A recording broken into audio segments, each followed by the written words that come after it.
একজন বড় রোজাদার ব্যক্তি আজকে যাচ্ছে একটা ইফতারের দাওয়াতে। হ্যাঁ, আজকে ওয়ারিশা বুড়ি যাচ্ছে খুলনায় তার নানু বাড়ি। তার নানু তাকে ইফতারির একটা দাওয়াত দিয়েছে, সেই দাওয়াতটা কবুল করতে। সুতরাং তো বোঝাই যাচ্ছে সে আজকে ভীষণ আনন্দে আছে। সাধারণত আমরা খুলনায় যাওয়ার হলে কখনো শহরের ভেতর দিয়ে যাই না, ওয়ারিশা আব্বু ভেতর দিয়ে আমাদেরকে নিয়ে যায়। আর এই রাস্তাগুলোতে না থাকে কোনো জ্যাম, আর খুবই সুন্দর এই রাস্তাগুলো। তো আমাদের আস্তে আস্তে কিন্তু প্রায় দুপুর হয়ে গিয়েছিল। আর এসেই দেখি অরিশার নানু একেবারে খুব ব্যস্ত রান্নাবাড়া নিয়ে। মানে আজকে কিন্তু শুধু অরিশার না, অরিশার নানু বাড়ি আরো অনেকের ইফতারির দাওয়াত আছে। অরিশার নান ভাইয়ের অফিসে আজকে ইফতারি দেওয়া হবে। তো আমি আর দেরি না করে ঝটপট ফ্রেশ হয়ে তারপর চলে গেলাম অরিশার নানুকে সাহায্য করতে।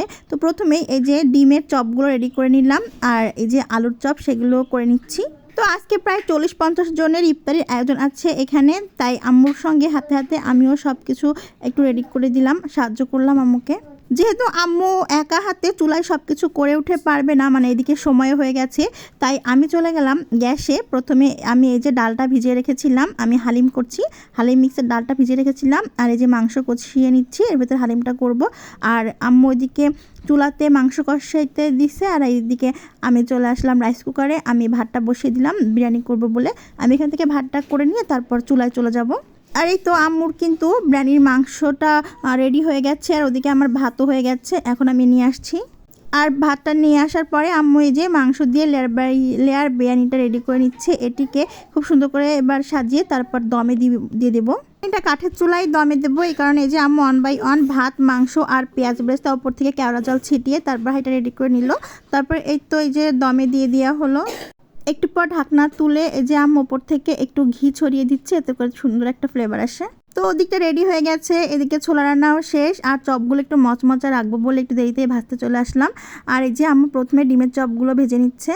আজকে ইফতারির চপের আইটেমগুলোর মধ্যে আছে পেঁয়াজু, বেগুনি, আলুর চপ, ডিমের চপ, আর থাকছে পুলুরি। আর ডিমের চপগুলো ভাজি করার পর এত সুন্দর লাগছিল না, সবগুলো একেবারে একটা আস্ত ডিমের মতো দেখাচ্ছিল আর কি।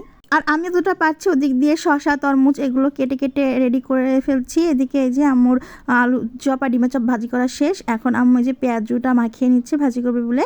এখানে আম্মু কিন্তু ধনিয়া পাতাটি দিয়েছিল পেঁয়াজুর ভেতর, আর এই তো ফুলের জন্য শাক কুচিয়ে রেখেছে।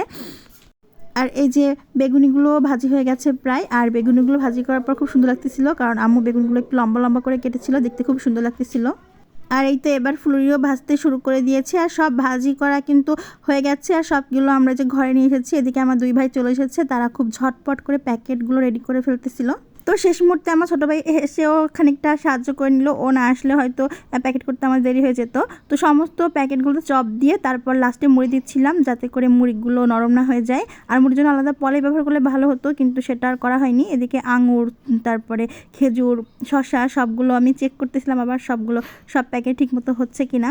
আর আমার ওয়ারিশা বুড়ি সেও কিন্তু বসে নেই, সেও তার মামাকে প্যাকেট আগিয়ে দিয়ে তারপর সাহায্য করছিল। তো সবাই একসঙ্গে হাতে হাতে করে আমরা সমস্ত প্যাকেট রেডি করে তারপর অফিসে পাঠিয়ে দিলাম। তো বিশাল এক কর্মযোগ্য শেষ করে ফাইনালি এই যে আমি আমার ইফতারের প্লেটটা রেডি করে তারপরে এসে বসলাম আর কি। একদম মানে শান্ত লাগছিল, মানে বাড়িতে এসে থেকেই খুব ব্যস্ততার ভেতর দিয়ে সময়টা কেটে গেল। তারপর ফাইনালি এখন আমি ইফতারিটা গুছিয়ে তারপর অপেক্ষা করছি আজান দেওয়ার।